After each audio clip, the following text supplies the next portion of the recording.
My dear students, auditing के आज के लेक्चर में मैं आपसे टैक्स ऑडिट और मैनेजमेंट ऑडिट के बारे में डिस्कशन कर रहा हूं।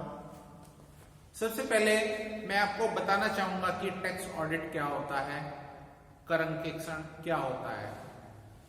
जब कर लगाने के उद्देश्य से वित्तीय लेखों की जांच एवं निरीक्षण का कार्य किया जाता है तो उसको हम टैक्स ऑडिट के नाम से जानते हैं। दूसरा होता है प्रबंधकीय अंकेक्षण, मैनेजमेंट ऑडिट। जब प्रबंध तंत्र के उद्देश्य एवं प्रक्रियाओं का जांच और निरीक्षण किया जाता है तो उसको हम प्रबंधकीय अंकेक्षण के नाम से जानते हैं। डियर स्टूडेंट, टैक्स ऑडिट और मैनेजमेंट ऑडिट के जो इंपॉर्टेंट क्वेश्चन है वो आज मैं आपसे डिस्कस कर रहा हूं। फर्स्ट क्वेश्चन है, कर अंकेक्षण किस धारा में अनिवार्य है? टैक्स ऑडिट किस सेक्शन में अनिवार्य है? तो इसका आंसर होगा section 44 AB। Tax audit section 44 AB के अंतर्गत अनिवार्य किया गया है। सेकंड क्वेश्चन,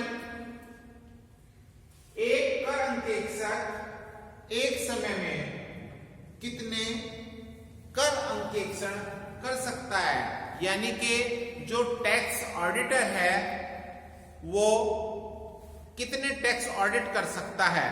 तो इसका आंसर होगा 60। एक कर अंकेक्षण एक समय में 60 कर अंकेक्षण कर सकता है। थर्ड क्वेश्चन इज, भारत में कर अंकेक्षण किस कर निर्धारण वर्ष से प्रारंभ किया? भारत में कर अंकेक्षण का जो प्रारंभ है 1985-86 से इसको कंपलसरी किया गया है, इसको प्रारंभ किया गया है। फोर्थ क्वेश्चन इज, पेशेवर व्यक्ति के लिए कर अंकेक्षण अनिवार्य है जिसकी गत वर्ष में सकल प्राप्तियां जो ग्रॉस रिसिप्ट है पेशेवर व्यक्ति की, यदि वो 50 लाख रुपए से अधिक होगी तो उसके लिए कर अंकेक्षण को अनिवार्य किया गया है। फिफ्थ क्वेश्चन, कर अंकेक्षण में निर्धारित तिथि से क्या आशय है? ये जो निर्धारित तिथि होती है इसकी क्या मीनिंग होती है कर अंकेक्षण में?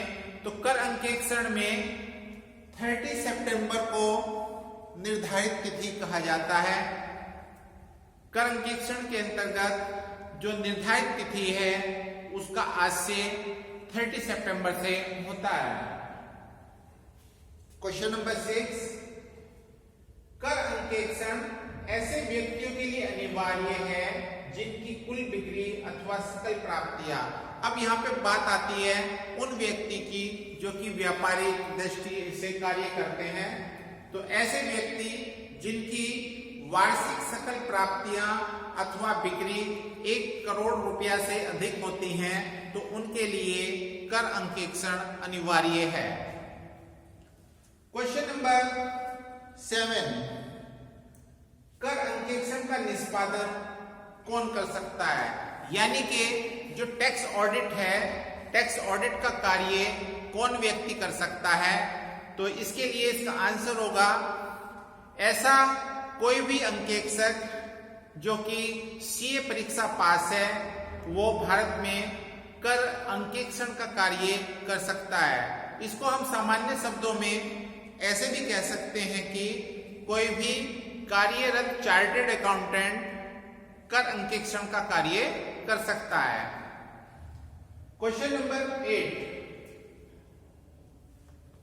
सेक्शन 44 AD के अंतर्गत कर अंकेक्षण कराना तभी अनिवार्य है जब गत वर्ष में कुल बिक्री या कारोबार 2 करोड़ से अधिक हो, यानी कि ऐसी व्यापारिक संस्थाएं जिनकी जो वार्षिक टर्नओवर है, वार्षिक सकल प्राप्ति या बिक्री 2 करोड़ से अधिक है, तो उनको धारा 44 एडी के अंतर्गत अंकेक्षण कराना अनिवार्य है। क्वेश्चन नंबर 9, आयकर अधिनियम की किस धारा के अनुसार कोई भी परिभाषित लेखापाल कर अंकेक्षण का निष्पादन कर सकता है? कोई भी व्यक्ति कोई भी कर अंकेक्षण का कार्य कर सकता है आयकर अधिनियम की धारा 288 सब सेक्शन 2 के अकॉर्डिंग। धारा 288 उप धारा 2 के अंतर्गत कोई भी व्यक्ति आयकर अधिनियम के अनुसार कर अंकेक्षण का कार्य कर सकता है। क्वेश्चन नंबर 10, चार्टर्ड अकाउंटेंट अधिनियम 1949 की किस धारा के अंतर्गत कर अंकेक्षण कार्यरत चार्टर्ड अकाउंटेंट के द्वारा ही किया जा सकता है? डियर स्टूडेंट, जैसे मैंने भी बताया है कि कर अंकेक्षण का कार्य कौन कर सकता है? कार्यरत चार्टर्ड अकाउंटेंट। तो ये जो कार्यरत चार्टर्ड अकाउंटेंट है, ये चार्टर्ड अकाउंटेंट 1949 की सेक्शन 7 के अनुसार इसको चार्टर्ड अकाउंटेंट को ही इसके लिए एक योग्य व्यक्ति माना गया है जो कि कर ऑडिट का कार्य कर सकता है। क्वेश्चन नंबर 11, कौन सा फॉर्म धारा 44 AB के अंतर्गत कर अंकेक्षण की रिपोर्ट से संबंधित है? कौन से फॉर्म, उन फॉर्म के नाम कौन कौन से हैं जो धारा 44 AB के अंतर्गत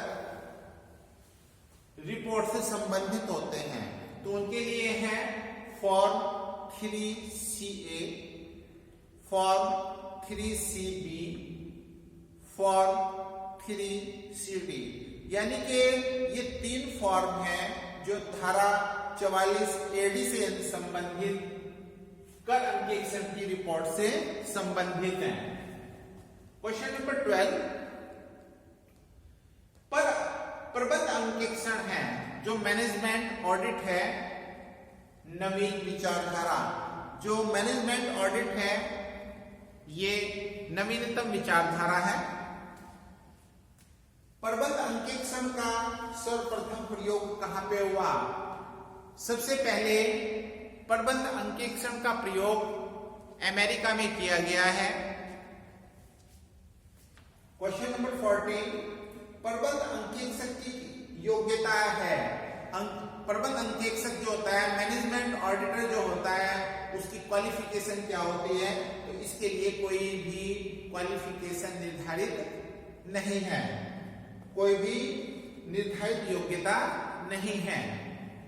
क्वेश्चन नंबर 15, प्रबंध अंकेक्षण के अंतर्गत जांच की जाती है उच्च अधिकारियों के कार्यों की। जो अपर क्लास अधिकारियों द्वारा कार्य किए जाते हैं उनके कार्यों की जांच की जाती है। प्रबंधकीय अंकेक्षण किया जाता है। ये जो प्रबंध अंकेक्षण है, मैनेजमेंट ऑडिट है, इसका कार्य किस व्यक्तियों के द्वारा, किन व्यक्तियों के द्वारा संपन्न किया जाता है? तो इसका आंसर होगा किसी भी योग्य व्यक्ति के द्वारा। जो भी किसी व्यक्ति को भी योग्य समझा जाए तो उसको प्रबंधकीय अंकेक्षण का कार्य करने के लिए नियुक्त किया जा सकता है। 17, प्रबंध अंकेक्षण है ऐच्छिक। यदि संस्था के ऊपर डिपेंड करता है कि वो प्रबंध अंकेक्षण कराए अथवा न कराए। प्रबंधकीय अंकेक्षण कराना ऐच्छिक होता है। प्रबंध की कुशलता मापने के लिए क्या आवश्यक है? डियर स्टूडेंट, जैसे कि मैंने अभी बताया है, जो प्रबंध की अंकेक्षण का मुख्य उद्देश्य होता है प्रबंध की कुशलता मापना, ताकि ये पता चले कि जो प्रबंध के उद्देश्य हैं उनको पूरा करने में वो कहां तक सफलता मिली है और प्रबंधकीय जो कार्य हैं उनका निष्पादन किस सीमा तक हुआ है। प्रबंध की कुशलता मापने के लिए प्रबंध अंकेक्षण आवश्यक है।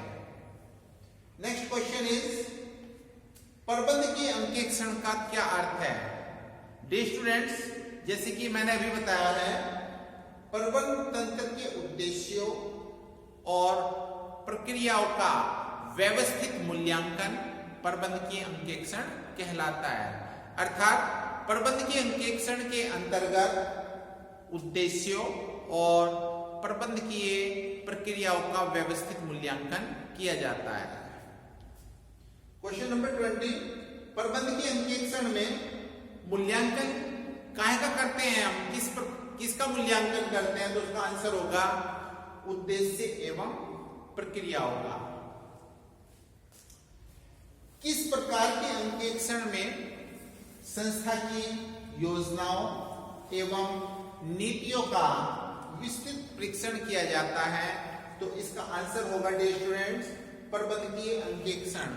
प्रबंधकीय अंकेक्षण के अंतर्गत संस्था की योजनाओं और नीतियों का विस्तृत मूल्यांकन किया जाता है। Thank you.